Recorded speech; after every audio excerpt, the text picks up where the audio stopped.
আসসালামু আলাইকুম, স্বাগতম ওয়ার্ল্ড এক্স সংবাদে। আমি মোহাম্মদ জায়েদ মাহমুদ আজকের সব আন্তর্জাতিক খবর নিয়ে হাজির হয়েছি। শুরুতেই জানিয়ে দিব সংবাদ শিরোনাম, তারপর বিস্তারিত। ভারতীয় পণ্যে বাড়তি কর বসাতে শ্রমিক শোষণের কার্ড খেলছেন ট্রাম্প। মার্কিন বিমান ভূপাতিত করার দাবি। যুদ্ধে ইরানে চীন ও রাশিয়ার যে সাহায্যে যুক্তরাষ্ট্রের পরাজয় অবধারিত। ইরানে অভিযানে যুক্তরাষ্ট্রের বিমান বিধ্বস্তের ঘটনায় নিহত 4 মার্কিন সেনা। যাদের সাহায্যে এত বড় জয়ের পথে ইরান। এই বিষয়ে আপনার মতামত কমেন্টে জানান এবং যুদ্ধের সব আপডেট আগে পেতে চ্যানেলটি সাবস্ক্রাইব করে যাবেন। আসসালামু আলাইকুম, স্বাগতম জানাচ্ছি ওয়ার্ল্ড এক্স সংবাদে। আমি মোহাম্মদ নাহিদ ইসলাম। এতক্ষণ শুনছিলেন সংবাদ শিরোনাম, এবার বিস্তারিত। ভারতীয় পণ্যে বাড়তি কর বসাতে শ্রমিক শোষণের কার্ড খেলছেন ট্রাম্প। এই শিরোনামটি বর্তমানে আন্তর্জাতিক বাণিজ্য এবং ভূ-রাজনৈতিক অঙ্গনে একটি ব্যাপক আলোচনার জন্ম দিয়েছে। কারণ আপনারা জানেন যে বিশ্ব বাণিজ্যের ক্ষেত্রে শুল্ক বা ট্যারিফ একটি অত্যন্ত সংবেদনশীল বিষয় এবং এর প্রভাব সরাসরি সাধারণ ভোক্তা থেকে শুরু করে বৃহৎ বহুজাতিক কোম্পানিগুলোর উপর পড়ে। সাবেক মার্কিন প্রেসিডেন্ট ডোনাল্ড ট্রাম্প তার পূর্ববর্তী মেয়াদেও আমেরিকা ফার্স্ট নীতির অধীনে বিভিন্ন দেশের উপর বাণিজ্য শুল্ক আরোপ করে বিশ্বজুড়ে রীতিমতো শোরগোল ফেলে দিয়েছিলেন এবং এবার তিনি ভারতীয় পণ্যের উপর নতুন করে নজর দিয়েছেন বলে বিশ্লেষকরা মনে করছেন। এখানে সবচেয়ে চমকপ্রদ বিষয়টি হল শ্রমিক শোষণ বা লেবার এক্সপ্লয়টেশন কার্ডের ব্যবহার, যা সাধারণত মানবাধিকার এবং আন্তর্জাতিক শ্রম সংস্থার নিয়মনীতির সাথে যুক্ত থাকলেও আধুনিক যুগে এটি একটি শক্তিশালী অর্থনৈতিক হাতিয়ার বা নন ট্যারিফ ব্যারিয়ার হিসাবে ব্যবহৃত হচ্ছে। আপনারা হয়তো লক্ষ্য করেছেন যে গত কয়েক বছরে চীনের সাথে বাণিজ্যিক টানাপোড়েনের কারণে বিশ্বের অনেক বড় বড় টেট এবং ম্যানুফ্যাকচারিং কোম্পানি তাদের সাপ্লাই চেইন বা সরবরাহ ব্যবস্থা ভারতে সরিয়ে নেয়ার চেষ্টা করছে, যার ফলে ভারতের রপ্তানি বাজার অভাবনীয়ভাবে বৃদ্ধি পেয়েছে। কিন্তু মার্কিন অর্থনীতিকে চাঙ্গা করতে এবং দেশীয় উৎপাদন বাড়াতে ট্রাম্প যদি পুনরায় ক্ষমতায় আসেন বা তার নীতিগুলো বাস্তবায়িত হয়, তবে তিনি ভারতের এই ক্রমবর্ধমান বাজারকে নিয়ন্ত্রণ করতে চাইবেন, এটাই স্বাভাবিক। এক্ষেত্রে সরাসরি কর বসালে বিশ্ব বাণিজ্য সংস্থা বা WTO এর নিয়মের কারণে আইনি জটিলতা তৈরি হতে পারে। তাই শ্রমিকদের ন্যায্য মজুরি না দেওয়া, কাজের খারাপ পরিবেশ বা অতিরিক্ত কর্মঘণ্টার মতো বিষয়গুলোকে সামনে এনে তিনি প্রমাণ করতে চাইছেন যে ভারতীয় পণ্যগুলো অন্যায্যভাবে সস্তা। এর ফলে মার্কিন বাজারে আমেরিকান উৎপাদকরা প্রতিযোগিতায় পিছিয়ে পড়ছে। এই যুক্তি দেখিয়ে যদি তিনি সত্যি সত্যি ভারতীয় পণ্যের ওপর বাড়তি শুল্ক আরোপ করতে সফল হন, তবে তা ভারতের পোশাক শিল্প, ফার্মাসিউটিক্যালস এবং আইটি হার্ডওয়্যার সেক্টরে একটি বড় ধরনের ধাক্কা দেবে। অন্যদিকে এর প্রভাব খোদ আমেরিকার সাধারণ মানুষের ওপরেও পড়বে, কারণ শুল্ক বাড়লে পণ্যের দাম বেড়ে যায় এবং দিন শেষে ক্রেতাদের পকেট থেকেই সেই বাড়তি টাকা যায়। মার্কিন বিমান ভূপাতিত করের দাবি। এই ধরনের খবর যখনই আন্তর্জাতিক মিডিয়ায় আসে তখন তা মুহূর্তের মধ্যে গ্লোবাল স্টক মার্কেট, তেলের দাম এবং কূটনৈতিক মহলে তীব্র আলোড়ন সৃষ্টি করে। কারণ আধুনিক যুগে আকাশসীমার নিরাপত্তা এবং এভিয়েশন প্রযুক্তি যে কোনো দেশের সার্বভৌমত্বের সবচেয়ে বড় প্রতীক। তবে সংবাদ পরিবেশনের ক্ষেত্রে আমাদের অত্যন্ত সতর্ক হতে হয়, কারণ বর্তমান ডিজিটাল যুগে তথ্য এবং গুজবের মধ্যে পার্থক্য করা অনেক সময় কঠিন হয়ে দাঁড়ায়। আপনারা প্রায়শই দেখবেন যে বিভিন্ন সংঘাতপূর্ণ অঞ্চলে বা আন্তর্জাতিক আকাশসীমার কাছাকাছি যখন কোনো বড় সামরিক বা নজরদারি বিমান চলাচল করে, তখন রাডার সিগন্যাল বা প্রযুক্তিগত ত্রুটির কারণে অনেক সময় যোগাযোগ বিচ্ছিন্ন হয়ে যায়। আর তখনই একটি নির্দিষ্ট গোষ্ঠী বা দেশ দাবি করে বসে যে তারা বিমানটিকে ভূপাতিত করেছে। আধুনিক সামরিক বিমানগুলো অত্যন্ত অত্যাধুনিক প্রযুক্তি, স্টিলথ মেকানিজম এবং অ্যান্টি মিসাইল ডিফেন্স সিস্টেমে সজ্জিত থাকে, তাই এগুলোকে আকাশ থেকে নামানো মোটেও সহজ কোনো কাজ নয়। যখন এ ধরনের কোনো দাবি ওঠে, তখন আন্তর্জাতিক বিশ্লেষকরা সর্বপ্রথম satellite imagery, radar tracking data এবং স্বাধীন গোয়েন্দা সংস্থাগুলোর রিপোর্টের ওপর নির্ভর করেন প্রকৃত সত্য উদ্ঘাটনের জন্য। অনেক ক্ষেত্রে দেখা যায় কোনো যান্ত্রিক গোলযোগ, প্রতিকূল আবহাওয়া বা সফটওয়্যার গ্লিচের কারণে বিমান জরুরি অবতরণ করতে বাধ্য হয়েছে, কিন্তু প্রপাগান্ডা বা ইনফরমেশন ওয়ারফেয়ারের অংশ হিসাবে বিরোধী পক্ষ এটিকে নিজেদের সামরিক সাফল্য হিসাবে প্রচার করে।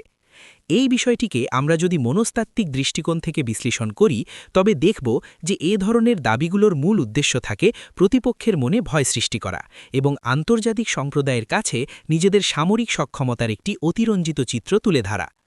আপনারা যারা রেগুলার নিউজ ফলো করেন তারা জানেন যে পেন্টাগন বা মার্কিন প্রতিরক্ষা দপ্তর এই ধরনের দাবির ক্ষেত্রে সাধারণত খুব দ্রুত আনুষ্ঠানিক বিবৃতি প্রদান করে না। তারা আগে নিজস্ব সোর্স থেকে তথ্য যাচাই বাছাই করে এবং ব্ল্যাক বক্স বা ফ্লাইট ডেটা রেকর্ডার উদ্ধারের চেষ্টা করে।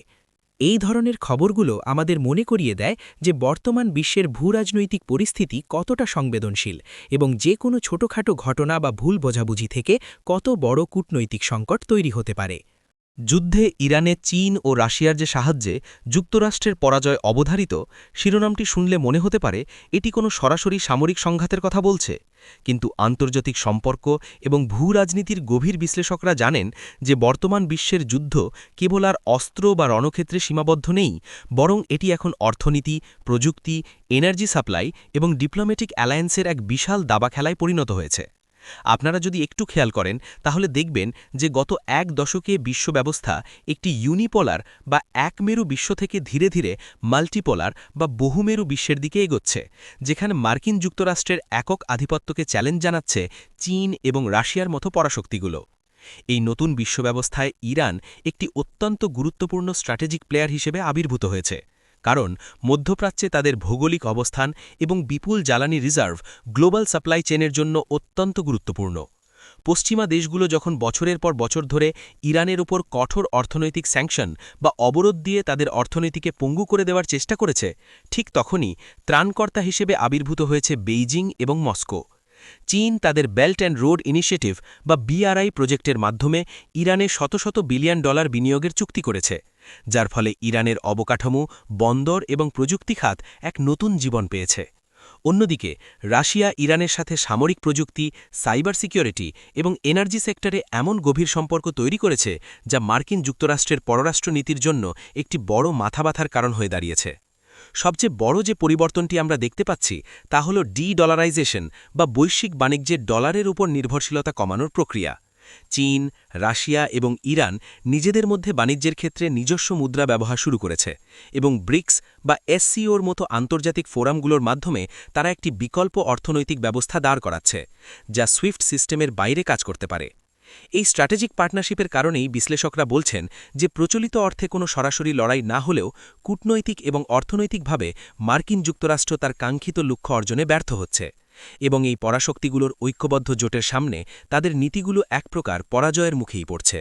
ইরানে অভিযানে যুক্তরাষ্ট্রের বিমান বিধ্বস্তের ঘটনায় নিহত 4 মার্কিন সেনা। যে কোনো এভিয়েশন ইনসিডেন্ট বা বিমান দুর্ঘটনা সবসময় অত্যন্ত দুঃখজনক এবং মর্মান্তিক, বিশেষ করে যখন সেখানে মূল্যবান মানুষের প্রাণহানির ঘটনা ঘটে, তা সামরিক বা বেসামরিক যে খাতেই হোক না কেন। আপনারা জেনে থাকবেন যে মার্কিন সামরিক বাহিনী বিশ্বজুড়ে তাদের বিভিন্ন কৌশলগত mission, routine petrol, logistic support এবং গোয়েন্দা নজরদারির জন্য বিশ্বের সবচেয়ে উন্নত এবং ব্যয়বহুল এভিয়েশন ফ্লিট পরিচালনা করে থাকে। মধ্যপ্রাচ্য বা ইরানের পার্শ্ববর্তী অঞ্চলগুলোর ভৌগোলিক এবং আবহাওয়া পরিস্থিতি অনেক সময় চরম ভাবাপন্ন হয়।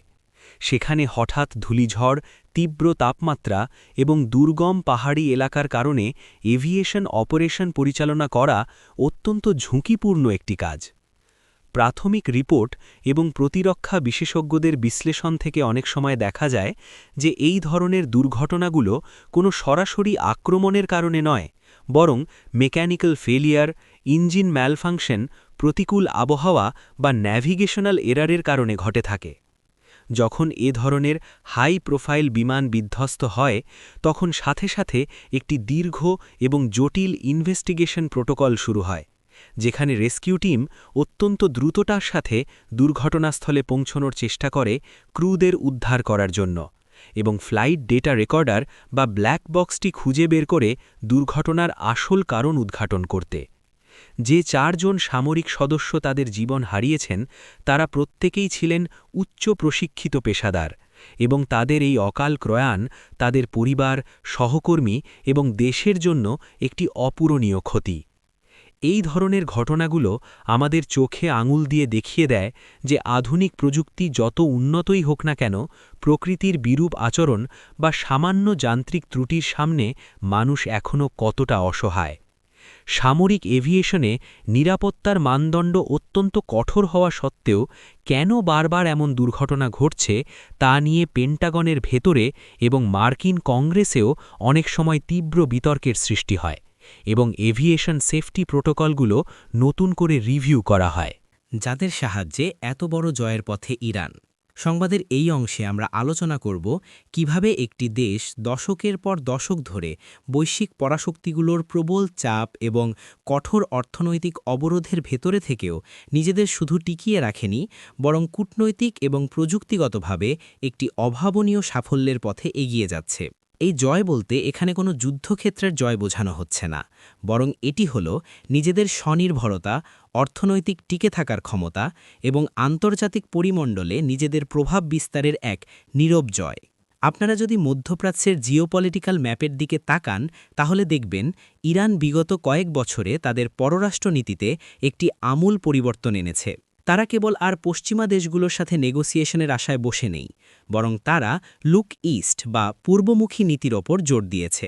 এই বিশাল কূটনৈতিক সাফল্যের পেছনে সবচেয়ে বড় ভূমিকা রেখেছে তাদের অভ্যন্তরীণ বিজ্ঞানী, ইঞ্জিনিয়ার এবং পলিসি মেকাররা, যারা বাইরের সাহায্য ছাড়া নিজস্ব টেকনোলজি, প্রতিরক্ষা সরঞ্জাম এবং ইন্ডাস্ট্রিয়াল বেস তৈরি করতে সক্ষম হয়েছে।